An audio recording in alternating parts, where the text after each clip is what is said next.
ابن عباس کے پاس ایک شخص آتا ہے اور کہتا ہے کہ مجھ سے ایک بہت بڑا گناہ ہو گیا، کبیرہ گناہ ہو گیا۔ پوچھتے ہیں کیا ہوا؟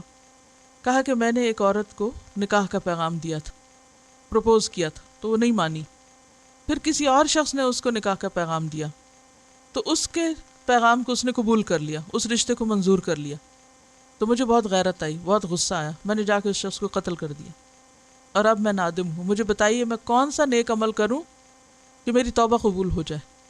انسان ہے نا، انسان ہونے کے ناطے انسانوں سے غلطیاں ہو جاتی ہیں، چھوٹی بھی اور بڑی بھی، لیکن جن کا دل اور ضمیر زندہ ہوتا ہے وہ اپنی غلطی پر فوراً نادم ہوتے ہیں اور پلٹ آتے ہیں اور توبہ کر کے اس سے نکلنا چاہتے ہیں۔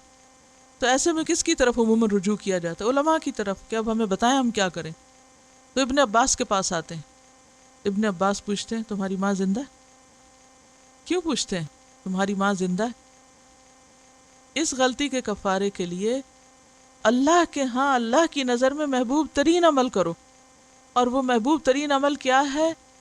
شرک سے بچنے کے بعد وبالوالدین احسانا، اور ان والدین میں احسان کے اندر بہترین عمل کیا ہے؟ ماں کے ساتھ بہترین سلوک۔ تو اس سے کیا پتہ چلتا ہے کہ گناہوں کا کفارہ اور غلطیوں کی معافی والدین کے ساتھ احسان کے ذریعے ہو سکتی ہے۔ لیکن افسوس کہ اس شخص کی ماں زندہ نہیں تھی۔ وہ کہنے لگے کہ نہیں، فرمایا پھر اور ایسے عمل کرو جن سے اللہ کا تقرب حاصل ہو اور اللہ کو خوش کر سکو۔ اور یہ عمل قریب ترین عمل ہے جس کو ایک انسان آسانی سے اختیار کر سکتا ہے۔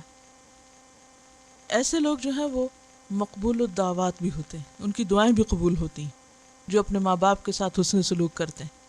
اور ان میں اویس قرنی کی مثال ہے کہ جب انہوں نے نبی صلی اللہ علیہ وسلم کی خدمت میں حاضر ہونا چاہا تو جس چیز نے ان کو روکا وہ والدہ کی خدمت تھی۔ تو آپ نے حضرت عمر سے کہا تھا کہ اس طرح ایک شخص آئے گا مدینہ میں میرے بعد، تم اس سے اپنے لیے دعا کرانا۔